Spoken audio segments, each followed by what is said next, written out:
ఇక్కడండి చాలామంది సిద్ధ పురుషులు ఈ కొండల్లో తపస్సు చేస్తూ ఉంటారు. వాళ్ళు ఒక్కొక్కసారి రాత్రి వేళ కొండ దిగుతారు అన్నారు. నేను లోపల అనుకున్నాను, నిజంగా అలా సిద్ధ పురుషులు వస్తూ ఉంటారా అనుకున్నాను. ఒక ఆయన అప్పుడే అంత డొంకల్లోంచి వస్తున్నారు. వస్తుంటే ఈయన గభాలను ఆపి వస్తున్నారా అని ఆయనతో ఏదో మాట్లాడారు. నేను తెల్లబోయిన సన్నివేశం మీకు చెప్తున్నాను. గోళ్ళు ఇలా తిరిగిపోయి ఉన్నాయి. అంటే ఎన్నేళ్ల నుంచి జరుగుతోందో ఆ తపస్సు అయింది. ఆయన బహుశా మాకు దర్శనం ఇవ్వడానికే కిందకొచ్చి ఉండి ఉండవచ్చు. మీకు నేను ఒక పరమ సత్యాన్ని ఇవాళ చెప్తున్నాను, మీరు నన్ను నమ్మండి, నేను అబద్ధం చెప్పట్లేదు. ఆయన నన్ను అడిగారు, పక్కకి తీసుకెళ్ళి గిరి ప్రదక్షిణం చేస్తుంటే మీకు రమణులు అంటే ఎందుకు ఇంత ఇష్టం అని అడిగారు. అడిగితే ఏదో పుస్తకాల్లో చదువుకున్న 4 మాటలు తప్ప నాకేం తెలుసు కనుక ఆ రమణులు అంతటి వారండి, రమణులు ఇంతటి వారండి, నేను చదువుకున్నవేవో చెప్పా. ఆయన అన్నారు, మీరు చెప్పినట్టు రమణుడు గొప్పవాడు కాడు, రమణుడు దొంగ, రమణుడు స్వార్థపరుడు. లేకపోతే రమణుడి కోసం కొన్ని వేల మంది వచ్చారు అరుణాచలం. ఎవరికి ఇచ్చాడు మోక్షం? వాళ్ళ అమ్మగారికి ఇచ్చాడు. వాళ్ళ అమ్మగారికి మోక్షం ఇవ్వడం గొప్ప, స్వార్థం కాదా అంటే నేనన్నాను, లేదండి ఆయనతో పాటే ఉన్న ఇంకొక ఆయనకు కూడా ఇవ్వబోయారు, ఆయన జీవుడేమో జారిపోయాడు, ఇవ్వలేకపోయారు అన్నాను. అంటే ఆయన అన్నారు, అది కాదు, రమణులు వాళ్ళ తల్లిగారికి మోక్షం ఇవ్వడాన్ని మీరు సమర్థించడానికి మీకు ఏమన్నా ఆధారం ఉందా అన్నారు నా దగ్గర. ఏమిట్రా ఇంత భక్తితో మనం వస్తే ఈయన ఇంత గడ్డు ప్రశ్న వేశాడు, ఈ కోణంలో నేను అసలు ఎప్పుడూ ఆలోచన చేయలేదు, ఏంటి ఇలా అడిగారు చిత్రంగాను అని నేను చాలా ప్రయత్నం చేద్దాం అనుకున్నాను. కానీ నాకే నచ్చలేదు ఎలా సమర్థించాలో. అలా కాసేపు నడిచాం, ఒక 10 నిమిషాలు మౌనంగా. ఆయన అన్నారు, చూశారా మీకు దొరకలేదు కారణం, అమ్మకి ఎందుకు మోక్షం ఇచ్చారో మీకు తెలియలేదే అన్నారు. అంటే ఏవో మీరు చెప్తున్న కోణంలో మాత్రం నాకు తగిన సమాధానం దొరకట్లేదు అన్నాను. అంటూ నేను అన్నాను అలా ఆయనతో వెడుతూ, ఒకానొకప్పుడు 1950లో ఆయన శరీరం విడిచిపెట్టక ముందు ఇలా తిరుగుతున్నప్పుడు ఆయనతో పాటు వెళ్ళిన వాళ్ళు ధన్యులు, వాళ్ళు ఎంత గొప్పగా ఆయనతో పాటు కలిసి వెళ్ళుంటారో, ఆయన కొండ దిగుతున్నప్పుడు చూస్తూ ఉండుంటారో అన్నాను. అలా మీకు చూడాలనుందా అన్నారు ఆయన. ఇది రెండో ప్రశ్న. అంటే నాకు ఈ ప్రశ్నకి కించిత్ కోపం వచ్చింది. నేను అన్నాను, అలా చూడాలంటే జరుగుతుందా అండి, ఇప్పుడు కనపడతారా రమణులు, ఆ ప్రశ్న ఏమిటి అన్నాను. ఆయన నవ్వారు. అంతే, మా మధ్య అంతే సంభాషణ జరిగింది. మేము వెళ్ళిపోయి మర్నాడు నేను వచ్చేస్తున్నాను రమణాశ్రమం నుంచి, బయలుదేరిపోతున్నాను, చెన్నై వెళ్ళిపోవాలి, బస్సులు ఎక్కే హడావిడిలో ఉన్నాం. ఆయన మళ్ళీ ఠంగును కనపడ్డారు. కనపడి ఓ చేతి సంచి ఒకటి ఇస్తూ ఉంటారు రమణాశ్రమంలో పుస్తకాలు కొనుక్కున్నప్పుడు. ఆయన ప్రత్యేకం ఓ పుస్తకం ఒక క్యాసెట్ తెచ్చి, ఇవి నేను మీకు బహూకరిస్తున్నాను కోటేశ్వరారు అని ఇచ్చారు. ఎంత ప్రేమమూర్తో. నేను ఆ తర్వాత వారిని చూడలేదు, రమణాశ్రమానికి వెళ్ళిన ఆయన పేరు అవి ఇచ్చారు కూడా, కానీ మాకు కనపడలేదు. ఆ తర్వాత ఇన్ని మార్లు వెళ్ళాను, నాకు వారు కనపడలేదు. నేను ఇంటికి వచ్చి యథాలాపంగా పెట్లోంచి పుస్తకాలన్నీ కొనుక్కున్నవి తీసి అక్కడ పెట్టేసి వెళ్ళిపోబోతూ ఇలా గాలికి ఎగురుతుంటే ఒక పేజీ, ఆ పేజీ మీద చెయ్యేసి ఇలా చూశాను, రమణులు తల్లికే మోక్షం ఎందుకు ఇయ్యవలెను అని ఉంది దాని మీద. నేను తెల్లబోయి ఇదే కదా మన నేను అడిగారు అని చెప్పి నేను అది చదివాను. చదివితే రమణుల యొక్క తల్లి వృద్ధాప్యంలో ఆవిడ యొక్క కుమార్తె, అమ్మా నాతో చెన్నై వచ్చేయమ్మా, వీడి దగ్గర ఉంటే ఏం చూస్తాడు, నువ్వు నాతో వచ్చేస్తే ఇంకెంతో కాలం ఉండవు కదా, జాగ్రత్తగా చూస్తావంటే అమ్మగారు అన్నారు, మీతో వస్తే ఏం చేస్తారు, ఓ పరుపు మీద పడుకోబెడతారు, జాగ్రత్తగా చూస్తారు. నా ప్రాణోత్క్రమణం అయితే ఏం చేస్తారు, కొన్ని కోట్ల జన్మల నుంచి ఏం చేశారో అదే చేస్తారు. మీరు నన్ను తీసుకెళ్ళి దహిస్తారు. వీడి దగ్గర ఉంటే ఏమవుతుంది, పోయే ప్రాణం ఎలాగో పోతుంది. వీడు జనన మరణములకు అతీతుడు, నా కొడుకు, వాడు జ్ఞాని. కాబట్టి వాడు నేను చచ్చిపోయిన తర్వాత నా శరీరాన్ని తన 2 చేతులతో పైకెత్తుతాడు. మీ దగ్గర ఉంటే వాడు ఎత్తాడు, వాడు రాడు తిరువణ్ణామలై వదిలి, వాడు పైకెత్తి వాడు కాల్చడు. ఈ శరీరాన్ని పట్టుకెళ్ళి పక్షులు తింటాయని రక్కసిముళ్ళని ఇంతంత ఉంటాయి అరుణాచలం కొండ మీద, రక్కసిముళ్ళ పొదలలోకి విసిరేస్తాడు. వాడి చేతులతో పట్టి పైకెత్తాడు కాబట్టి నాకు మళ్ళీ ఇంకొకసారి పడిపోవలసిన అవసరం లేని స్థితిని కలుగుతుంది, కాబట్టి వీడి దగ్గర పోతానన్నారు. ఈ మాట తల్లి అన్నందుకు కొన్ని కోట్ల జన్మలు అనుభవించవలసిన పాపపుణ్యములను ఆఖరి రోజున తీసేసి మోక్షం ఇచ్చేశారు. ఇందుకు ఇచ్చారు మోక్షం తప్ప స్వార్థంతో ఇయ్యలేదు అని రాసుంది. అమ్మ బాబోయ్, ఆనాడు అడిగిన ప్రశ్నకి ఆయన ఇచ్చిన పుస్తకంలో ఎగిరిన పేజీలో జవాబుంది అని నేను తెల్లబోయాను. నిజంగా క్యాసెట్ పెట్టాను. ఆ క్యాసెట్ ఏమిటో తెలుసా అండి? రమణులు కొండ మించి దిగుతున్నట్టు, ఎక్కడో ఒక అరుగు మీద కూర్చుంటున్నట్టు, అందరితో మాట్లాడుతున్నట్టు, బాగా వృద్ధులైపోయిన తర్వాత ఇలా చేతులు వేసి వెడుతున్నట్టు, ఆఖరణ వారి శరీరం విడిచిపెట్టేసినప్పుడు అందరూ ఒక్కసారి లేచి నిలబడినట్టు ఉన్న క్యాసెట్. చిత్రం ఏంటంటే, నా స్నేహితుడు ఒకడు ఉన్నాడు, అతను ఎప్పుడు పెడతాడు అరుణాచలం. అతని దగ్గర కూడా లేని ఆ క్యాసెట్ ఆ రోజుల్లో నాకు ఎలా వచ్చిందో నాకే తెలియదు. నేను ఆ రోజుల్లో ఆ క్యాసెట్ని, అది నా దగ్గర లేదు అని అతను నాకు చెప్తే నేను తెల్లబోయి, ఇది నాకు బహుశः భగవానులే అనుగ్రహించుంటారు, ఇది స్వార్థంతో నేను ఒక్కడిని అనుభవించకూడదని మా ఇంట్లో కలర్ టీవీ పెట్టి రమణుల జన్మదినోత్సవం నాడు ఎందరినో పిలిచి బ్యాచ్లుగా చూపిస్తే ఒక మహాతల్లి నాకు సలహా ఇచ్చారు, ఇలా మీ ఇంట్లో ఎన్ని బ్యాచ్లకి పెడతారండి, చిన్న అపార్ట్మెంట్లో శివాలయానికి తీసుకొచ్చి ఈ క్యాసెట్ వేయండి అన్నారు. అంటే అప్పట్లో ఇవే డివిడీలు లేవు, వీసీఆర్లే. వీసీఆర్ పట్టుకుని వెళ్ళి వెంకటనగర్ శివాలయంలో ఆ క్యాసెట్ని నేను ప్లే చేసి కొన్ని వందల మంది చూసి సంతోషించారు. బహుశా మీరు చూశారేమోనమ్మా. అన్నీ అరుణాచల అనుబంధంలో రమణులే అనుగ్రహించారు కనుక ఆ అరుణాచలం అంత గొప్ప అరుణాచలం. కాబట్టి చూడండి, నేను మీకు ఎందుకు విజ్ఞాపన చేశాను అంటే, ఆ కొండ సామాన్యమైన కొండ కాదు. శివుడు అక్కడ స్థూల రూపంలో ఉన్నాడు, కొండగా ఉన్నాడు. అరుణాచలేశ్వరుడి దేవాలయమునందు శివలింగముగా ఉన్నాడు. అదే అరుణాచలం కొండ మీద దక్షిణామూర్తిగా ఇప్పటికీ ఉన్నాడు అని అంటారు. ఎందుచేతనంటే, రమణ మహర్షి యొక్క శిష్యులు కొంతమంది అరుణాచలం కొండ శిఖరాల మీద కూర్చుని ఉండగా వారికి పాదుకలతో నడిచి వెళ్ళిపోతున్నటువంటి చప్పుళ్ళు వినపడ్డాయి. నేను సరిగ్గా చెప్పి ఉంటే పేరు, నాకు ఆ పేర్లు సరిగ్గా జ్ఞాపకం ఉండవు. చాడ్విక్ అనుకుంటాను, రమణుల శిష్యుల్లో ఒక ఆవిడ. ఆ చాడ్విక్ అన్న ఆవిడ ఒకసారి అరుణాచల శిఖరం మీద కూర్చుని ఒక ప్రదోష వేళలో ఆవిడేదో సంగీతంలో ఉండేటటువంటి రాగముల గురించి ఆలోచన చేస్తూ పాడుకుంటున్నారు. అపురూపమైనటువంటి రాగాలు కొన్ని ఆ అరుణాచలం కొండల్లోంచి వినపడ్డాయి. ప్రదోష వేళలో పరమశివుడు దక్షిణామూర్తిగా కూర్చుని ఉంటే ఇప్పటికీ అనేక మంది దేవకాంతల ఆయన ముందు నాట్యం చేస్తూ గంధర్వగానం చేస్తారని ఆవిడ దాన్ని రికార్డ్ చేశారు. రికార్డింగ్ అవుతుందేమో చూద్దామని రికార్డ్ చేసి రమణుల దగ్గరికి తీసుకొచ్చి ఆన్ చేస్తే ఆ సంగీతం రికార్డ్ అయి వినపడింది. అరుణాచలం అంత పరమపావనమైన క్షేత్రం. ఇప్పటికీ దక్షిణామూర్తిగా పరమశివుడు దాని యందు కూర్చుని ఉన్నాడు అని పెద్దలు విశ్వసిస్తారు.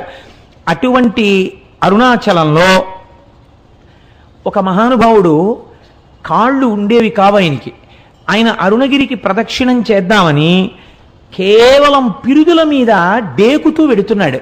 వెడుతుంటే చచ్చు పడిపోయినటువంటి కాళ్ళు తిరిగి సత్తువని పొంది ఆయనకి కాళ్ళు వచ్చాయి. అరుణాచల ప్రదక్షిణం, అరుణగిరి ప్రదక్షిణం అంత గొప్పది. అలాగే ఒకానొకప్పుడు ఒక సంపన్నురాలు తిరువణ్ణామలై రైల్వే స్టేషన్లో దిగి ఒక పెళ్లికి వెళ్ళడం కోసమని తిరువణ్ణామలై వచ్చి ఒక జట్కా మాట్లాడుకుని వెడుతుంటే ఆ జట్కా వాడు ఆ కొండలలోకి అరణ్యంలోకి తీసుకుపోతున్నాడు. ఆవిడ, ఇదేమిటి ఇలా తీసుకెడుతున్నావు అంటే, నోరు విప్పితే చంపేస్తానన్నాడు. భగవానుడు ఇక్కడే కొండ రూపంలో ఉన్నాడు, నన్ను రక్షిస్తాడని ఆవిడ జట్కాలో కూర్చుని అరుణాచల శివ, అరుణాచల శివ, అరుణాచల శివ అని 3 మాటలు అన్నారు. అనేసరికి పెద్ద పెద్ద టార్చ్ లైట్లు వేసుకుని ఒక పోలీస్ టీం ఒకటి అక్కడికి వచ్చింది. వచ్చి వెంటనే ఈ దొంగని పట్టుకుని దేహశుద్ధి చేసి ఆవిడ్ని కారు ఎక్కించుకుని పెళ్లి జరగవలసిన కళ్యాణ మంటపం దగ్గరికి తీసుకెళ్లి ఆవిడ్ని విడిచిపెట్టారు. ఆవిడ మహాసంపన్నురాలు, చదువుకున్నది. నన్ను ఇంత రక్షించారు కనుక మీ నెంబర్స్ ఇవ్వండి, మీ బ్యాడ్జ్ నెంబర్స్, రేపు మీ పోలీస్ స్టేషన్లో నేను కొంత అమౌంట్ ఇచ్చి మీకు క్యాష్ అవార్డు ఇమ్మని వచ్చి నేను మీకు బహూకరిస్తానని చెప్పి ఆవిడ నెంబర్స్ తీసుకున్నారు. తీసుకున్న రాత్రి పెళ్లికి అటెండ్ అయ్యి మర్నాడు తన బంధువులతో కలిసి పోలీస్ స్టేషన్కి వెళ్ళి, నిన్న రాత్రి నన్ను కొంతమంది పోలీసులు రక్షించారు, వాళ్ళ నెంబర్లు ఇవి, వాళ్ళకి క్యాష్ అవార్డు ఇవ్వండి అని చెప్పి ఆవిడ ఇస్తే, తమిళనాడు పోలీసు సర్వీస్లో ఈ నెంబర్లు ఉన్న పోలీసులు లేరమ్మా, ఈ నెంబర్లు లేవని చెప్పారు. పరమశివుడే ఆ రూపంతో వచ్చి ఆవిడ్ని రక్షించాడు ఆ రోజున. అలాగే ఎంతమందికో మహానుభావుడు ఒకానొక సమయంలో ఒక ఆంగ్లేయుడు, ఆయన బూటు లేకపోతే అడుగు తీసి అడుగు వెయ్యలేడు. అటువంటి వాడు బూట్లతో ప్రదక్షిణం చేద్దామని వెడుతుంటే బూటు చిరిగిపోయింది. కటిక చీకటి, బూటు కుట్టేవాడు లేడు. కుట్టేవాడు లేక నేను ఎలా రక్షింపబడతానని భగవాన్ రమణులు చెప్తుంటారు. అరుణాచలేశ్వరుడే కాపాడుతుంటాడని అరుణాచల శివ అరుణాచల శివ అరుణాచల శివ అంటూ నించున్నారు. ఎక్కడి నుంచి వచ్చాడో అంతలో చెప్పులు కుట్టేవాడు వచ్చి, అయ్యా మీ బూటు కుట్టనా అండి అని కుట్టేసి ఆయన అలా ఉండిపోయాడు. అంతే, ఆ అరణ్యంలోంచి అరుణాచలంలోకి వెళ్ళిపోయాడు. ఆయన బూట్లు కుట్టి వెళ్ళాడు, ఆ బూట్లతో ఆయన గిరి ప్రదక్షిణం చేశాడు. ఇలా ఎంతమందో ఎన్ని రకాలుగానో ఆ అరుణాచల గిరి ప్రదక్షిణంలో అనుభూతులను పొందారు. నేనైతే మీకు ఒకటి మనవి చేస్తాను. ఇప్పటికీ అరుణాచలంలో మనకు ఒక ఆశ్చర్యమైన సంఘటన కనపడుతుంది. మీకు ఏ దేవాలయంలో ఎవ్వరూ కూడా 5 పైసలు ఇయ్యండి అని అడగారు. నాకు ఇప్పటికీ చాలా ఆశ్చర్యంగా ఉంటుంది. 150 మంది వెళ్ళామనుకోండి, సాధారణంగా వాళ్ళు ఏమనుకుంటారు, 150 మంది వచ్చారు మీ గోత్రనామాలు చెప్పండి అనాలి. వాళ్ళు అనరు. వాళ్ళు మీరు పళ్ళెల్లో ఏం వేస్తారని అడగరు. వాళ్ళందరికీ చేతిలో చిటికిడి చిటికిడి చిటికిడి చిటికిడి విభూతి పెట్టేస్తారు. నమస్కారం పెట్టుకుని వెళ్ళిపోతుంటే ఇదేంటి వీళ్ళు అసాధ్యం కోలా ఇంతమంది వచ్చారో రూపాయి లేదని వాళ్ళు అనరు. అర్ధరాత్రి 1 గంటకి 2 గంటలకి ఒకే ఒక విదేశీ వనిత వర్షం పడుతుంటే అరుణాచలానికి గిరి ప్రదక్షిణం చేస్తూ వెళ్ళిపోతూ ఉంటుంది. ఎవరండి? హిందూ మతస్థులు కారు, విదేశాల నుంచి వచ్చినటువంటి ఎందరో వనితలు, నిండు యవ్వనంలో ఉన్న వాళ్ళు వర్షధారలలో తడిసిపోయిన బట్టలతో ఒక్కరే గిరి ప్రదక్షిణం చేస్తుంటారు. వాళ్ళని చెనకిన వారు కానీ, వాళ్ళ వెనక పడ్డవారు కానీ, వాళ్ళతో పరిహాసమాడిన వాళ్ళు కానీ మీకు గిరి ప్రదక్షిణంలో కనపడరు. నేను ఒకసారి చూసి తెల్లబోయాను. మీకు ఒక విచిత్రమైన విషయం చెప్పనండి. ఆ పిల్లవాడి తల్లిదండ్రులు కానీ వాళ్ళెవరూ నాకు ఇప్పుడు జ్ఞాపకంలో లేరు. నాకు ఒక 2 సంవత్సరాల క్రితం ఆ కుటుంబం వాళ్ళు నా దగ్గరికి తరచూ వస్తుండేవారు. నేను ఉపన్యాసాలు కాకినాడలో చెప్తుంటుంటే ఇంజనీరింగ్ చదువుకుంటున్న పిల్లవాడు అతను, అప్పుడు 2nd ఇయర్ చదువుతుండేవాడు. నేను తరచూ చంద్రశేఖర పరమాచార్య స్వామి వారి గురించి చెప్తుంటే అతను నా దగ్గరికి వచ్చి అడిగాడు, నేను మీ ఉపన్యాసాలు విని కించిత్ ప్రేరణ పొందానండి, నేను మీకు చంద్రశేఖర పరమాచార్య స్వామి వారిని గీసి ఇవ్వాలనుకుంటున్నాను, ఎటువంటి చంద్రశేఖరులు మీకు కావాలని అడిగాడు. నేను ఆ పిల్లవాడు అడిగినటువంటి ప్రశ్న విధానానికి ఆశ్చర్యపోయాను. అంటే నేను ఎలాంటి చంద్రశేఖర పరమాచార్య స్వామిని వారిని కోరితే అలాంటి పరమాచార్యుల వారిని గీయగలవా అన్నాను. గీస్తాను అన్నాడు. నేను తెల్లబోయాను. పరమాచార్యుల వారి ఆచమనం చేసే విధానం చాలా ఆశ్చర్యంగా ఉంటుంది.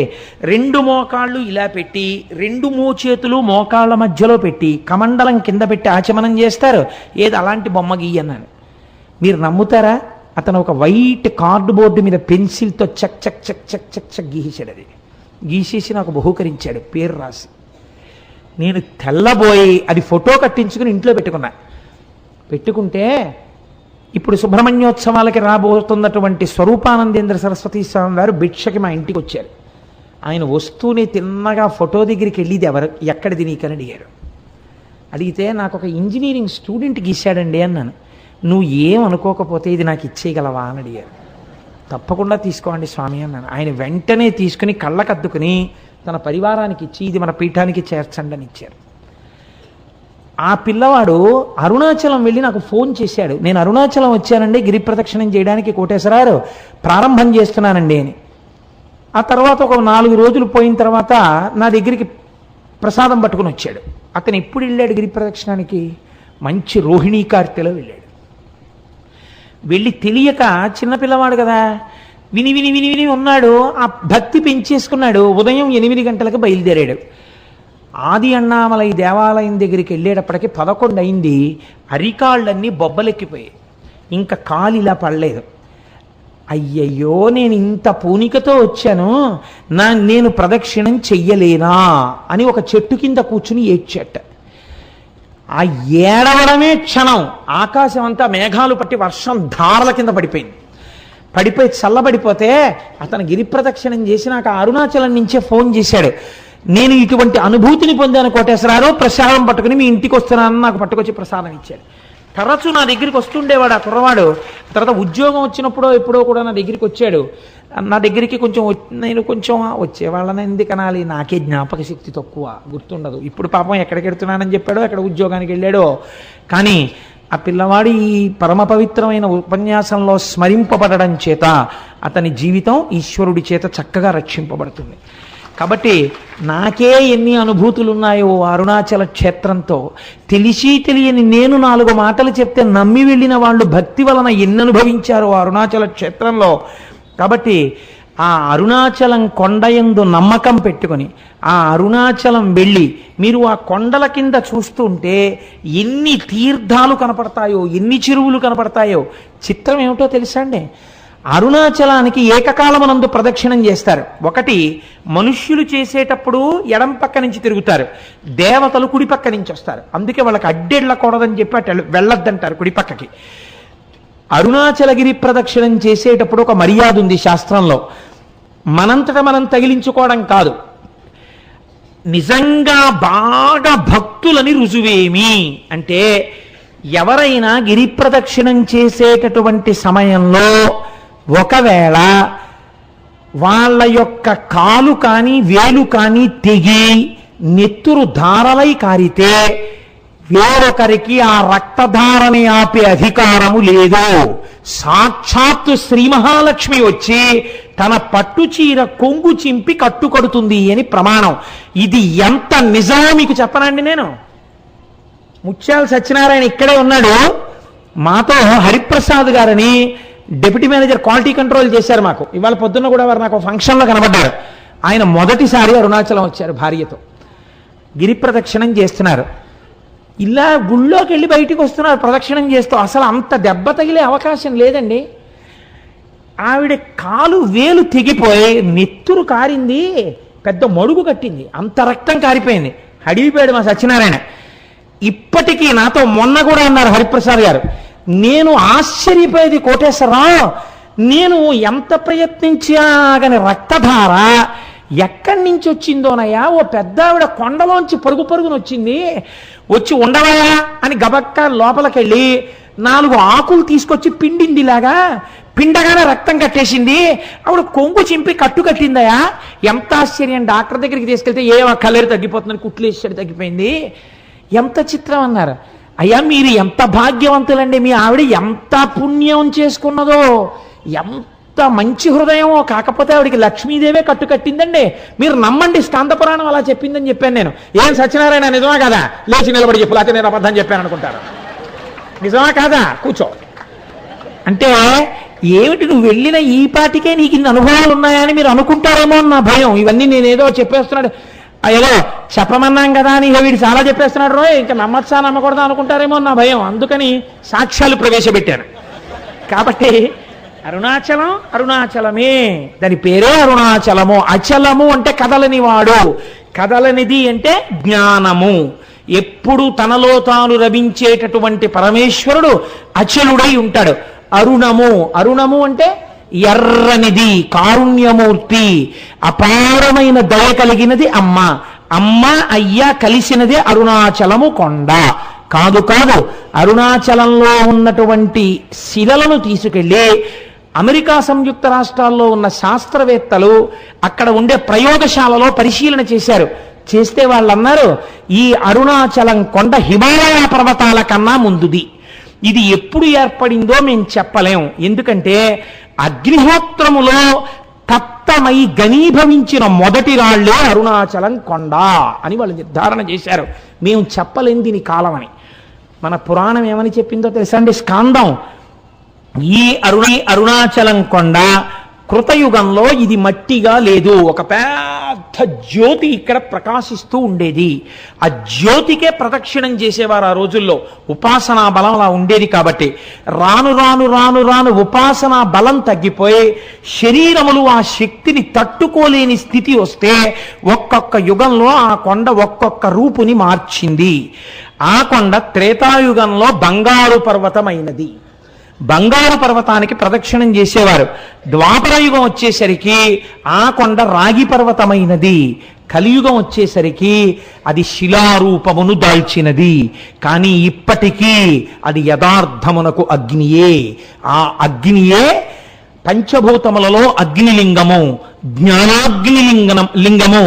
అందుకే ఒకసారి అరుణాచలంలోకి ప్రవేశిస్తే చాలు, వాళ్ళ ఖాతాలో జీవనయాత్ర యందు అరుణాచల ప్రవేశమునకు పూర్వము, అరుణాచల ప్రవేశమునకు తదుపరి అని రెండుగా విడదీసి శాస్త్రం మర్యాద చూపిస్తుందని మన వాళ్ళు ఆ అరుణాచల గిరి ప్రదక్షిణం గురించి అంత గొప్పగా మాట్లాడతారు. అటువంటి రమణాశ్రమానికి మీరు వెడితే నేను ఒక్క మాట చెప్పకపోతే నేను పొరపాటు చేసిన వాడిని అవుతాను.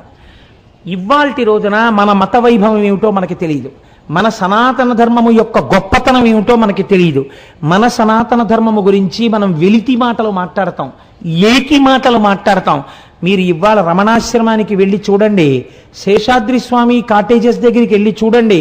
మొన్న వచ్చిన వాళ్ళు చూశారు, ఎంతమంది విదేశీయులో కోట్లు వేసుకుని టైలు కట్టుకుని అరుణాచలం వచ్చిన వాళ్ళు ఆ ప్రాంతాన్ని చూసి పొంగిపోయి ఖద్దరు బట్టలు వేసుకుని, ఖద్దరు పంచెలు కట్టుకుని, ఖద్దరు చొక్కాలు వేసుకుని వాళ్ళు అరుణాచలంలో భోజనాలు అయిపోయిన తర్వాత రమణాశ్రమంలో విస్తళ్ళు కూడా ఎత్తుతూ ఉంటారు.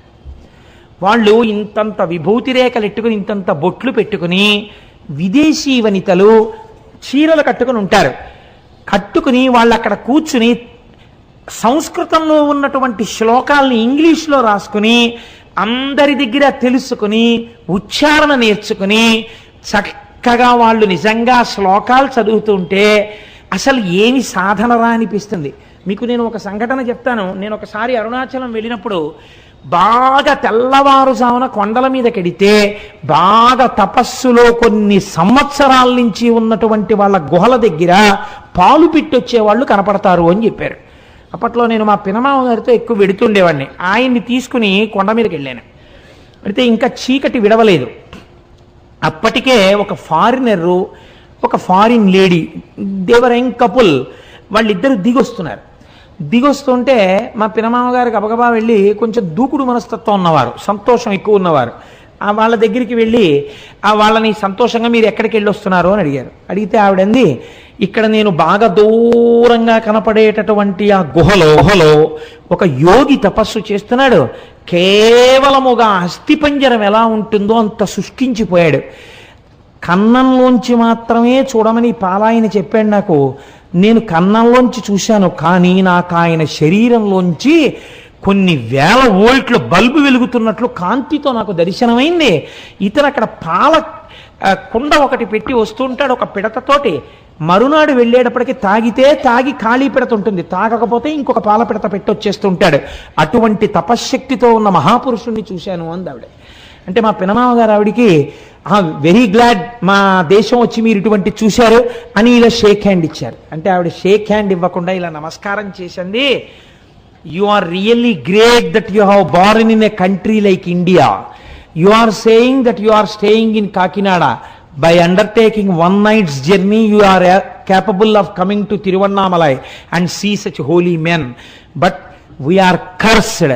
We are staying in a remote place like America, where we cannot see such holy men. I prostrate before you. I don't want to shake my hand with you. You people belonging to Sanatana Dharma, you people belonging to Hindu religion are really great by virtue of your birth itself. We prostrate before you. And దంపతులు ఇద్దరు సాష్టాంగ నమస్కారం చేశారు. కేవలం సనాతన ధర్మంలో మనం పుట్టినందుకు, పుట్టలేకపోయామని ఏడ్చి వాళ్ళు సాష్టాంగ నమస్కారం చేశారు. ఇటువంటి అమృత భాండం, ఇటువంటి ఐశ్వర్యవంతమైన ఇంట పుట్టి అడుక్కు తిన్నవాడు ఎంతటి అయోగ్యుడో, ఇటువంటి సనాతన ధర్మంలో పుట్టి దీని మీద విలితి ప్రసంగాలు చేసేవాళ్ళు అంతటి అవివేకులు. అంతటి గొప్ప అరుణాచలం. ఒక్కసారి ఆ నామాన్ని స్మరిస్తే చాలు, ఒకసారి గిరి ప్రదక్షిణం చేస్తే చాలు, ఒక్కసారి ఆ రమణుల ఆశ్రమంలోకి వెడితే చాలు, అరుణాచలేశ్వర దర్శనం చేస్తే చాలు. నిజానికి ఈ అరుణాచలం గురించి నాకు ఒక 10 రోజుల ప్రసంగం చెయ్యాలనుంది. కానీ శివమహాపురాణం టాపిక్ అయినప్పుడు అంత నేను వెళ్ళకూడదని ఇవాళ త్రయోదశి తిథి నాడి ప్రదోష వేళ అరుణాచలం గురించి మాట్లాడాలి అని ఇవాళ అరుణాచలం గురించి మాట్లాడాను. రేపటి రోజున భగవాన్ రమణుల గురించి మాట్లాడతాను. ఇవాళ మనం ఇంత చక్కటి విషయాన్ని విని ఉన్నాం కాబట్టి మన అందరికీ ఆ ఈశ్వరానుగ్రహము కలుగుట కొరకై నేనంటాను, మీరనండి. ఒక్క 3 మార్లు ఆ నామం చెప్పి మనం బయలుదేరదాం. అరుణాచల శివ అరుణాచల శివ అరుణాచల శివ అరుణ శివ